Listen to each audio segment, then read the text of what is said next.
Good morning students, आप सभी का हार्दिक स्वागत और अभिनंदन है। इसमें जैसा आप लोग बार बार कमेंट करते हो कि सर जैव प्रौद्योगिकी वाले चैप्टर की क्लास लेकर के आओ, तो बिल्कुल आज जो क्लास होने वाली है आपकी इच्छा के अनुसार उसी चैप्टर की है जिसके बारे में आप सबसे ज़्यादा चिंतित हो और होना भी चाहिए, क्योंकि ये जो चैप्टर है ना आपका, ये काफ़ी टिपिकल चैप्टर है। कई सारे टीचर्स मैंने ऐसे भी देखे हैं जो इसको आपको अच्छी तरह से पढ़ाते नहीं है, वो रटाने पर ज़्यादा जोर देते हैं और रटने से सारी चीज़ें बिगड़ जाती है पढ़ाई के मामले में अगर हम बात करें तो हम बिल्कुल बेसिक से इस चैप्टर के बारे में चर्चा करेंगे और आपको कभी पूरी क्लास में ये नहीं लगेगा कि आपको कुछ याद नहीं हुआ। जो भी हम यहाँ पढ़ेंगे तुरंत आपको याद होता चला जाएगा, क्योंकि हम यहाँ रटने पर बिल्कुल भी जोर नहीं देने वाले हैं। हम केवल यहाँ पूरा का पूरा समझने का प्रयास करेंगे। ठीक है, तो चलिए क्लास को स्टार्ट करते हैं। क्लास स्टार्ट करने से पहले मैं आपको एक चीज बता दूं, यदि आप लोग 12th एग्रीकल्चर में पढ़ रहे हैं और हमारे चैनल पर नए हैं तो पहली बात तो ये है कि चैनल को सब्सक्राइब कर लें। दूसरी बात, अगर आप 12वीं के साथ में जेड की तैयारी करना चाह रहे हो या 12वीं क्लास की ही अच्छी तैयारी करना चाह रहे हो तो हमारा 12वीं का फाउंडेशन कोर्स लॉन्च हो चुका है। वो कोर्स आप प्ले स्टोर से हिमायर ऐप डाउनलोड करके परचेज कर सकते हो। ठीक है, तो वहां आपको बड़ी आसानी से सारी चीजों की क्लासेस मिल जाएंगी और आप लोग 90% से अधिक अंक पा सकते हो। अब चलते हैं सीधा अपने चैप्टर पर। जैसा अपने चैप्टर का नाम है, जैव प्रौद्योगिकी, परिभाषा, इतिहास, महत्व एवं ऊतक संबंध। सबसे टिपिकल चैप्टर है और हम इसको सबसे सरल अभी बनाने वाले हैं। चलिए भाई, हमारे चैप्टर का नाम मैंने आपको पहले ही बता दिया। क्या नाम है? जैव प्रौद्योगिकी, परिभाषा, इतिहास, महत्व और सिद्धांत। इन्हीं चीजों के बारे में हम सबसे पहले चर्चा करेंगे। पहले हम चैप्टर के नाम को डिस्कस करते हैं, जैव प्रौद्योगिकी। अब हम पहले जानेंगे कि जैव प्रौद्योगिकी क्या है। मैं अगर बात करूं स्टूडेंट्स जैव प्रौद्योगिकी, और एक चीज हमेशा गौर करना, आपको रटना कुछ भी नहीं है, केवल आपको समझना है। जो मैं यहां बताने वाला हूं उस चीज को आपको समझना है, रटने की कोशिश कतई मत करना। अब अगर मैं जैव प्रौद्योगिकी की बात करूं तो वैसे हम सबसे पहले इस शब्द के बारे में जान लेते हैं। ये जो शब्द है इंग्लिश के दो शब्दों से मिलकर के बना है। एक शब्द तो आता है बायो और दूसरा आता है टेक्नोलॉजी। बायो और टेक्नोलॉजी। जैव प्रौद्योगिकी शब्द अंग्रेजी के दो शब्दों से मिलकर के बना है, बायो और टेक्नोलॉजी। बायो का अर्थ क्या होता है? तो बायो का अर्थ तो होता है जैव। क्या होता है? जैव होता है। टेक्नोलॉजी का अर्थ क्या होता है? तकनीकी। टेक्नोलॉजी क्या है? यह है तकनीकी। अब अगर हम बात करें जैव का मतलब क्या होगा, जैव का मतलब होता है जीव जंतु। जैव का मतलब क्या होगा? जीव जंतु। जीव जंतु, या हम कह सकते हैं सूक्ष्म जीव। जीव जंतु या सूक्ष्म जीव। जब हम जीव जंतु या सूक्ष्म जीवों पर तकनीकी क्रिया के द्वारा क्या करते हैं? मानव उपयोगी उत्पाद बनाते हैं। क्या बनाते हैं? मानव उपयोगी उत्पाद। तो उस क्रिया को क्या कहा जाता है? उस क्रिया को कहा जाता है जैव प्रौद्योगिकी। आपकी परिभाषा बिल्कुल कंप्लीट हो गई। ना रटने की आवश्यकता है, ना कुछ याद करने की आवश्यकता है। जैव प्रौद्योगिकी शब्द से ही आपकी क्या बन गई? परिभाषा बन गई। जैव प्रौद्योगिकी शब्द किससे मिलकर के बनाए हैं? Bio plus technology. इंग्लिश में इसको क्या कहते हैं? बायोटेक्नोलॉजी। बायो का मतलब क्या होगा? जैव। बायो का मतलब जैव। जैव का मतलब जीव जंतु और सूक्ष्म जीव। टेक्नोलॉजी का मतलब तकनीकी। तो जीव जंतु एवं सूक्ष्म जीवों पर तकनीकी क्रिया के द्वारा मानव उपयोगी उत्पाद बनाना क्या कहलाता है? जैव प्रौद्योगिकी कहलाती है। पहला पॉइंट आपका क्लियर हो गया, जैव प्रौद्योगिकी की परिभाषा। रटने की बिल्कुल भी आवश्यकता आपको नहीं। दूसरा पॉइंट, एक हमें शब्द पूछा जाता है पादप जैव प्रौद्योगिकी। क्या पूछा जाता है? पादप जैव प्रौद्योगिकी। अब पादप जैव प्रौद्योगिकी क्या है? अगर हम पादप जैव प्रौद्योगिकी की बात करें तो यहां भी हमें कुछ भी रटने की आवश्यकता नहीं है, ध्यान रखना। पादप जैव प्रौद्योगिकी क्या होगी, जो हमारे पादप हैं, जो क्या है हमारे पादप जो हैं, इन पादपों में जैव प्रौद्योगिकी के द्वारा, पादपों में किसके द्वारा, जैव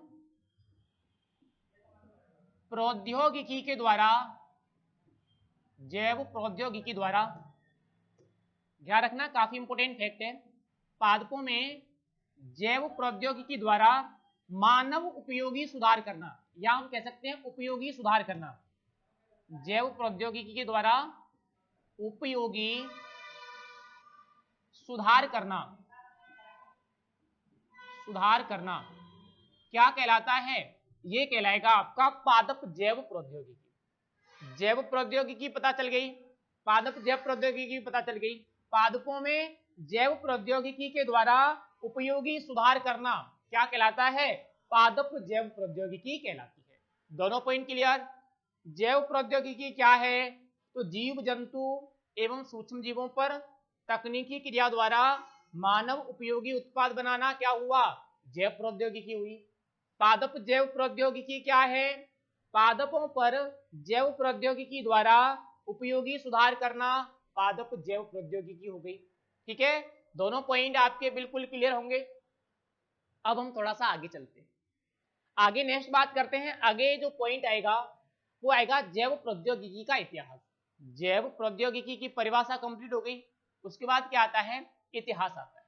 चलिए अब हम बात कर रहे हैं जैव प्रौद्योगिकी का इतिहास। ध्यान रखना ये भी काफी इंपोर्टेंट फैक्ट है यहाँ, जैव प्रौद्योगिकी का इतिहास। इतिहास में हम सबसे पहली बात करते हैं प्राचीनतम चीजें जो जैव प्रौद्योगिकी के द्वारा बनाई गई हैं, प्राचीन काल की। अगर हम प्राचीन काल की बात करें तो प्राचीन काल में बहुत सारे ऐसे उत्पाद हैं जो जैव प्रौद्योगिकी के द्वारा बनाए गए हैं। एग्जाम्पल के रूप में मैं अगर बात करूं, दही किसके द्वारा बनाया जाता है, जैव प्रौद्योगिकी के द्वारा। सिरका किसके द्वारा बनाया गया है, जैव प्रौद्योगिकी के द्वारा। अगर मैं बात करूं शराब किसके द्वारा बनाई गई है, जैव प्रौद्योगिकी के द्वारा।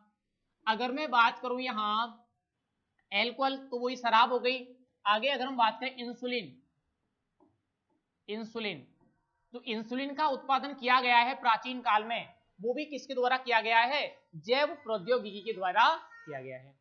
आपसे प्रश्न क्या पूछा जाएगा, आप लोगों से जनरली प्रश्न पूछेगा कि निम्न में से जैव प्रौद्योगिकी का प्राचीन उत्पाद है, तो जैव प्रौद्योगिकी का प्राचीन उत्पाद कौन सा है, दही है, सिरका है, शराब है, इंसुलिन है। ये क्या है, ये जैव प्रौद्योगिकी के प्राचीन उत्पाद हैं जिन्हें हम पुराने समय से बनाते आ रहे हैं। उसके बाद अगर हम बात करें आधुनिक काल में क्या हो रहा है, तो चलिए थोड़ा सा ये भी देख लेते हैं। यहां अब हम नेक्स्ट बात करें वर्ष 1972। 1972 में एक वैज्ञानिक आए पॉल वर्ग। कौन से वैज्ञानिक आए, पॉल वर्ग। और पॉल वर्ग ने क्या किया, पॉल वर्ग ने पुनर्योगज डीएनए बनाया। 1972 में पॉल वर्ग ने क्या बनाया, पुनर्योगज डीएनए। क्या बनाया, पुनर्योगज डीएनए बनाया। आप लोगों से प्रश्न पूछा जाता है कि पुनर्योगज डीएनए को सबसे पहले किसने खोजा, तो पुनर्योगज डीएनए को किसने खोजा, पॉल वर्ग ने। कब खोजा, 1972 में खोजा। इसके बाद में मैं अगर बात करूं 1972 के बाद 1973 और 1973 में भी दो वैज्ञानिक आए, एक तो था स्टानले कोहेन और दूसरे कौन से थे, दूसरे थे हर्बर्ट बोयर। स्टानले कोहेन और हर्बर्ट नामक वैज्ञानिकों ने वर्ष 1973 में क्या किया, सफल पुनर्योगज जीव का निर्माण किया।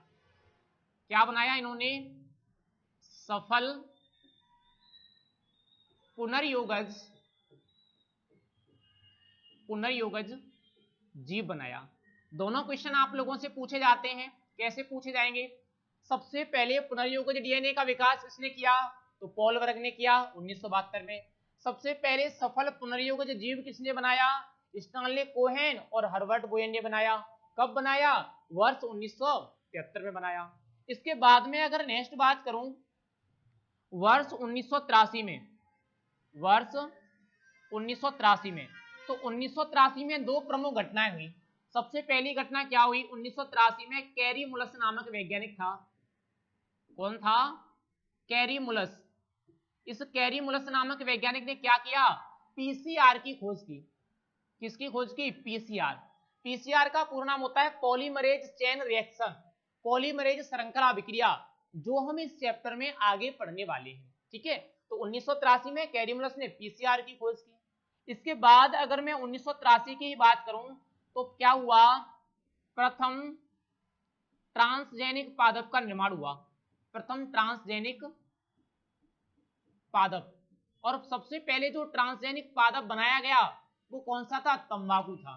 प्रथम ट्रांसजेनिक पादप तंबाकू का विकास भी कब हुआ? 1983 में हुआ। ये आपका हो गया जैव प्रौद्योगिकी का इतिहास, जो आपकी एनसीईआरटी में दिया हुआ है। प्रश्न कैसे पूछे जाते हैं एक बार दोबारा से मैं आपको बता दूं। जर्नली आपको प्रश्न पूछा जाएगा कि जैव प्रौद्योगिकी का प्राचीन उत्पाद है, तो ये जैव प्रौद्योगिकी क्या है? प्राचीन उत्पाद है।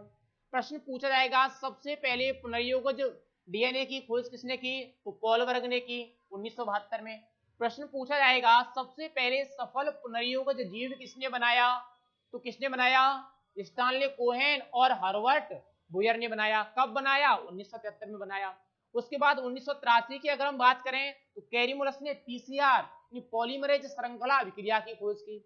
और प्रथम ट्रांसजेनिक पादप का निर्माण भी कब हुआ? 1983 में। कौन सा पादप था प्रथम ट्रांसजेनिक? तंबाकू। प्रथम ट्रांसजेनिक पादप कौन सा है? तो वो है आपका तंबाकू। ये क्या हुआ? ये आपका हो गया जैव प्रौद्योगिकी का इतिहास, जो आपकी एनसीईआरटी में दिया हुआ है। दो पॉइंट हमारे क्लियर हो गए। जैव प्रौद्योगिकी की परिभाषा, दूसरा जैव प्रौद्योगिकी का इतिहास। नेक्स्ट में अगर बात करूं स्टूडेंट्स, आगे अगला पॉइंट हमें क्या पूछा जाता है? अगला पॉइंट हमें पूछा जाता है जैव प्रौद्योगिकी का महत्व, और महत्व के बारे में हम सबसे लास्ट में बात करेंगे। उससे पहले भी हमें एक चीज आती है, वो चीज क्या है? तो वो है हमारी आनुवांशिक अभियांत्रिकी। यानी अब हम किसके बारे में चर्चा कर रहे हैं? अब हम चर्चा करेंगे आनुवांशिक अभियांत्रिकी के बारे में।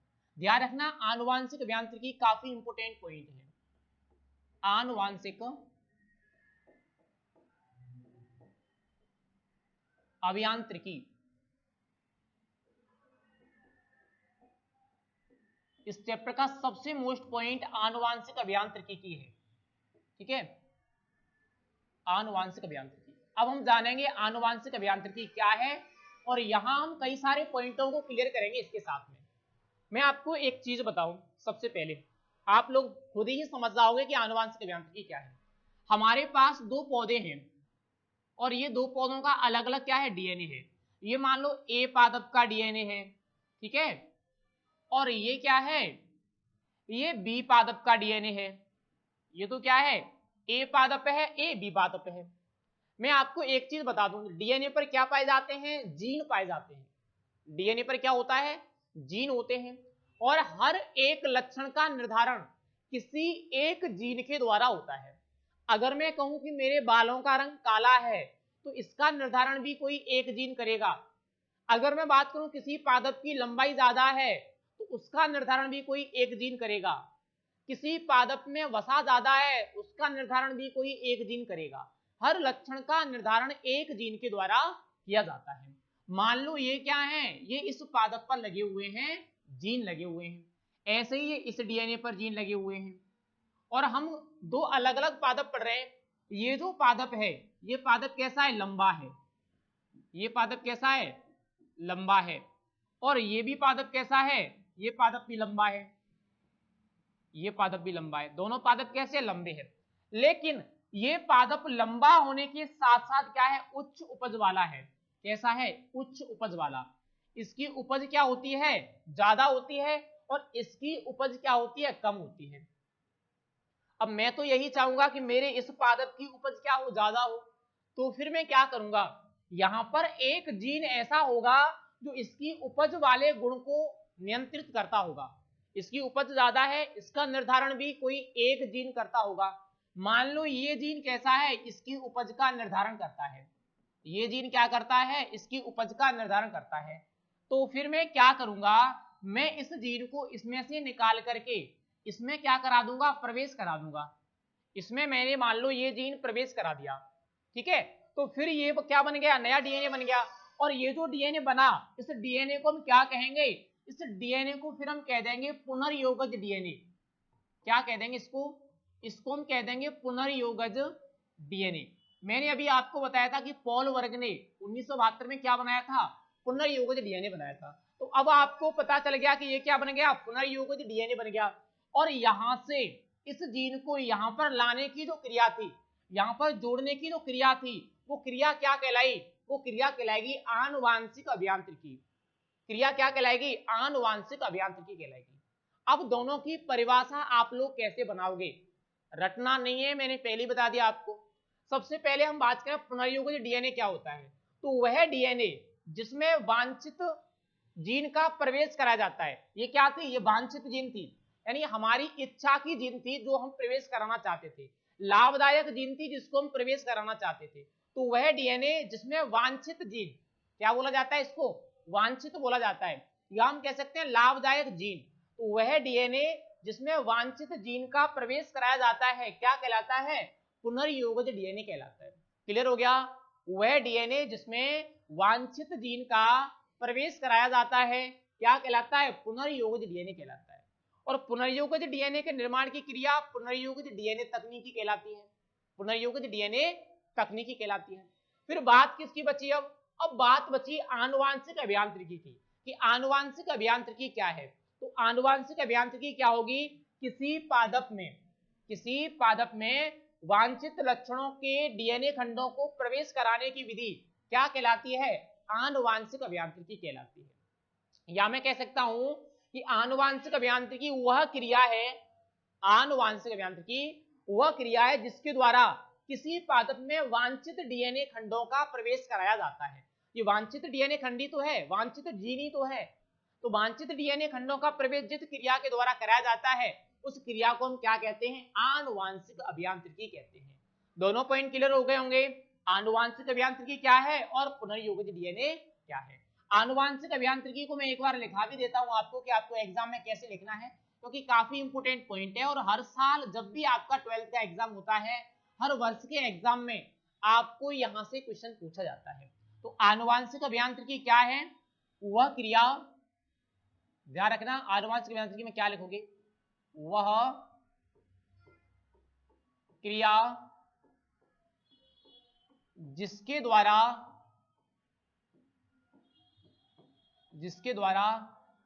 पादपों में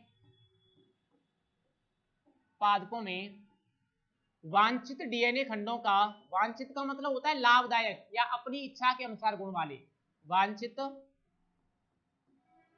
डीएनए खंडों का प्रवेश कराया जाता है, प्रवेश कराया जाता है, वो क्या कहलाती है, वो क्रिया कहलाती है आपकी आनुवांशिक अभियांत्रिकी। आनुवांशिक अभियांत्रिकी क्या है, वह क्रिया जिसके द्वारा पादपों में वांछित डीएनए खंडों का प्रवेश कराया जाता है, क्या कहलाती है, आनुवांशिक अभियांत्रिकी कहलाती है। और जिस डीएनए खंड में वांछित जीन को या वांछित डीएनए खंड को जोड़ा जाता है वो क्या कहलाता है, वो पुनर्योगज डीएनए कहलाता है। जिस डीएनए खंड में वांछित डीएनए खंड को जोड़ा जाता है वो पुनर्योगज डीएनए कहलाएगा, और ये क्रिया क्या कहलाएगी, आनुवांशिक अभियांत्रिकी कहलाएगी। नेक्स्ट अगर हम बात करें तो आगे हमें प्रश्न पूछे जाते हैं, आनुवांशिक अभियांत्रिकी के साधन कौन कौन से हैं। एक जनरली क्वेश्चन आएगा आपको कि आनुवांशिक अभियांत्रिकी के साधन कौन कौन से हैं। पहला क्वेश्चन तो यही आएगा, आनुवांशिक अभियांत्रिकी के साधनों के नाम लिखिए, या फिर उन साधनों के अंदर से कोई भी क्वेश्चन आपको पूछा जा सकता है। तो जनरली अगर हम साधनों की बात करें स्टूडेंट्स आनुवांशिक अभियांत्रिकी के, तो कौन कौन से साधन हैं एक बार देख लेते हैं। 4 प्रमुख साधन होते हैं। 4 साधन कौन कौन से होंगे, सबसे पहले अगर हम बात करें तो एक आएगा प्रतिबंधी एंजाइम, क्या आएगा, प्रतिबंधी एंजाइम। मैं आपको साथ ही साथ बताता हुआ चलूंगा प्रतिबंधी एंजाइम क्या होंगे। जैसे मैंने यहां पर 2 डीएनए खंड पढ़े थे, ठीक है, एक मैंने ए नाम दिया, एक को मैंने बी नाम दिया था, ए बी, ऐसे इन पर क्या थे, जीन थे, ठीक है। अब मान लो मुझे इस जीन को मुझे यहां इसमें प्रवेश करवाना है। जब मैं इस जीन को यहां प्रवेश कराऊंगा तो पहली क्रिया क्या होगी, मैं इससे इसको क्या करूंगा, अलग करूंगा। पहले ए वाले में से मैं इसको क्या करूंगा, अलग करूंगा। तो वांछित डीएनए खंडों को काटने का कार्य जिसके द्वारा किया जाता है वो क्या होता है, प्रतिबंधी एंजाइम होता है। प्रतिबंधी एंजाइम क्या कार्य करते हैं, ये वांछित डीएनए खंडों को काटने का कार्य करते हैं। और ये एंजाइम 2 प्रकार के होते हैं, ध्यान रखना। कितने प्रकार के होंगे, 2 प्रकार के। एक को तो हम कहते हैं एंडोन्यूक्लिएज, ध्यान रखना प्रश्न पूछा जाता है, एंडो न्यूक्लिएज, एक तो क्या होगा, एंडोन्यूक्लिएज होगा। और अगर हम दूसरे की बात करें, दूसरा क्या होगा, एक्सोन्यूक्लिएज, एक्सोन्यूक्लिएज। अब एंडोन्यूक्लिएज और एक्सोन्यूक्लिएज में अंतर क्या है, जो एंडोन्यूक्लिएज है वो तो वांछित डीएनए खंड को बीच में से काटने का कार्य करता है। जैसे मान लो अगर ये बीच वाला भाग काटना हो तो कौन काटेगा, एंडोन्यूक्लिएज काटेगा। और अगर मान लो ये कोने वाला भाग काटना होता, ये वाला, या फिर ये कोने वाला भाग काटना होता, ये वाला, तो कोने वाले भागों को काटने का कार्य कौन करता, वो करता एक्सोन्यूक्लिएज।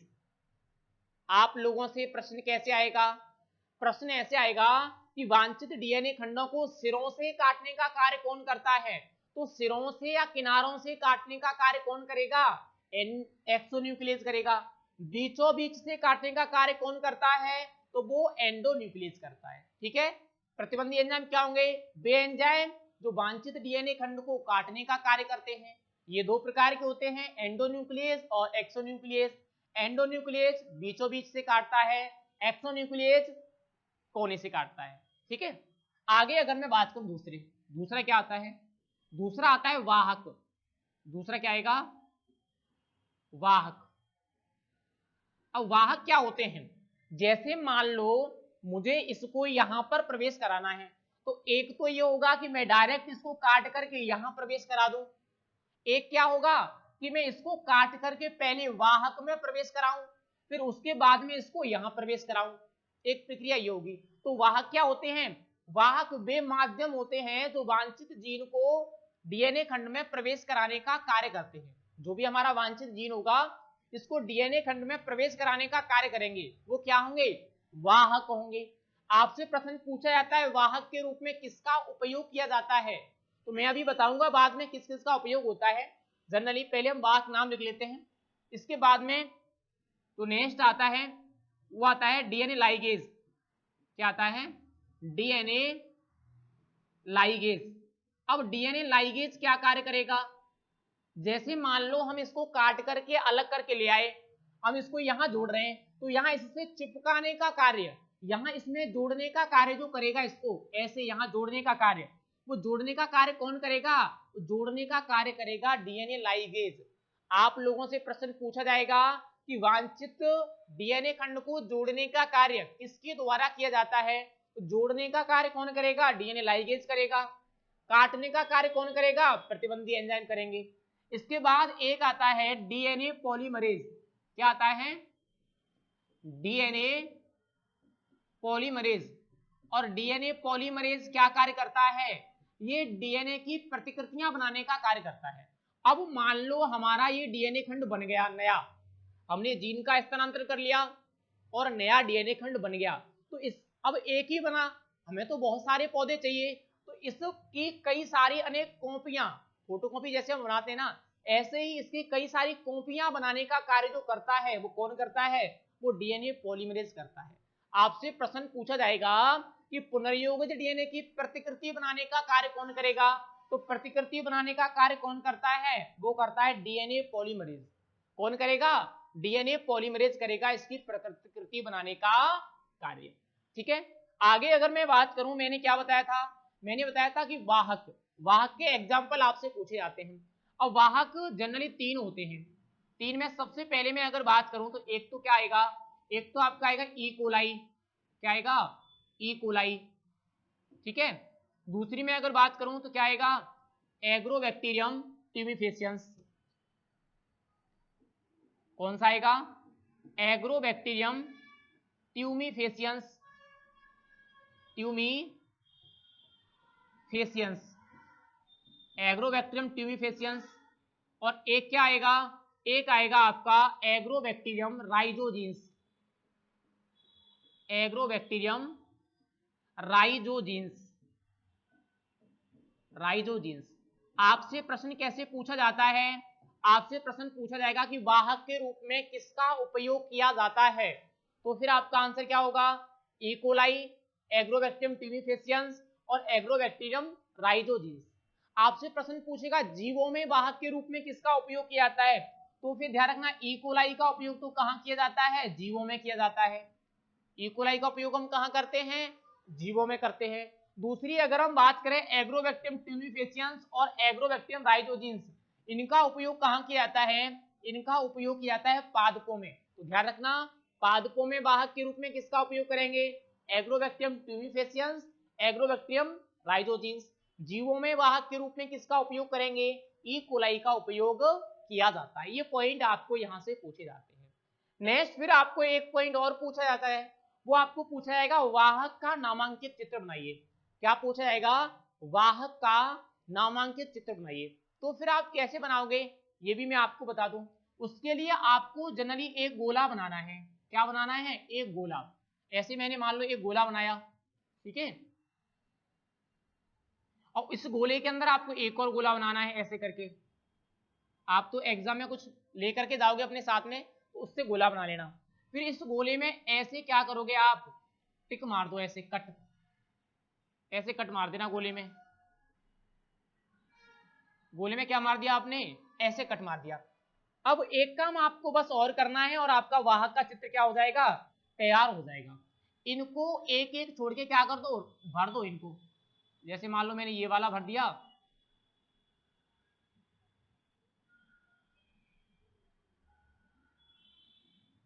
ये एक छोड़ के फिर मैंने ये वाला भर दिया, मान लो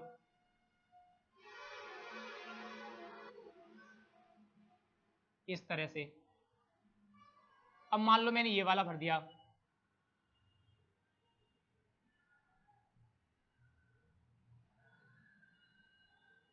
ठीक है, ये भर दिया। ये आपका वाहक का चित्र हो गया। बस आपको क्या लिखना है वो थोड़ा सा मैं और बता दूं। आप लोग इधर तो यहां लिख देना एम्पीसिलीन। क्या लिखोगे, एम्पीसिलीन। इधर क्या लिखोगे आप, टेट्रासाइक्लिन, टेट्रासाइक्लिन। ये क्या है, प्रतिबंधी स्थल। ये क्या है, ये प्रतिबंधी स्थल है। और इसके नीचे डायरेक्ट देना चित्र। और किसका चित्र है, ये वाहक का चित्र है। ये क्या हो जाएगा, ये आपका वाहक का नामांकित चित्र हो जाएगा। आपसे पूछा जाता है कि वाहक का नामांकित चित्र बनाइए, तो दो गोले बनाने हैं, बीच में कट मारने हैं, 3-4 गोले एक एक छोड़ के क्या कर दो, गहरे कर दो। जो भी आपके पास पेन पेंसिल कुछ भी हो उससे गहरे कर देना। इसमें एम्पीसिलिन, यहाँ टेट्रासाइक्लिन, यहाँ क्या हो जाएगा, प्रतिबंधी एजेंट। और आपका चित्र क्या हो गया, कंप्लीट हो गया। तो हमने ये जान लिया कि जैव प्रौद्योगिकी क्या है, पादप जैव प्रौद्योगिकी क्या है, जैव प्रौद्योगिकी का इतिहास क्या है, और उसके बाद हमने जान लिया आनुवांशिक अभियांत्रिकी क्या है, आनुवांशिक अभियांत्रिकी के साधन कौन कौन से हैं, वाहक क्या होता है, पुनर्योगज डीएनए क्या होता है। ये सारी चर्चाएं हमने कर ली। बाकी जो हम बात करेंगे वो नेक्स्ट क्लास में करेंगे। और अगर आपको नेक्स्ट क्लास देखनी है तो उसके लिए आप लोग प्ले स्टोर पर जाओ और हिमायर ऐप डाउनलोड करो। प्ले स्टोर पर आपको क्या करना है, HIMAYR सर्च करना है। जब आप प्ले स्टोर पर हिमायर सर्च करोगे तो आपको हमारा ऐप मिल जाएगा। वह आपको पूरा कोर्स 12th एग्रीकल्चर का विद ट्रिक्स, इसी तरह से पूरी चीजें आपको वहां देखने को मिल जाएगी। और अगर आप कोर्स परचेज करना चाह रहे हो तो आप प्ले स्टोर से जा सकते हो, अन्यथा आप इस वीडियो के डिस्क्रिप्शन में भी जा सकते हो, वहां भी हमारे ऐप की लिंक डली है, वहां से आप ऐप डाउनलोड कर सकते हो। Thank you.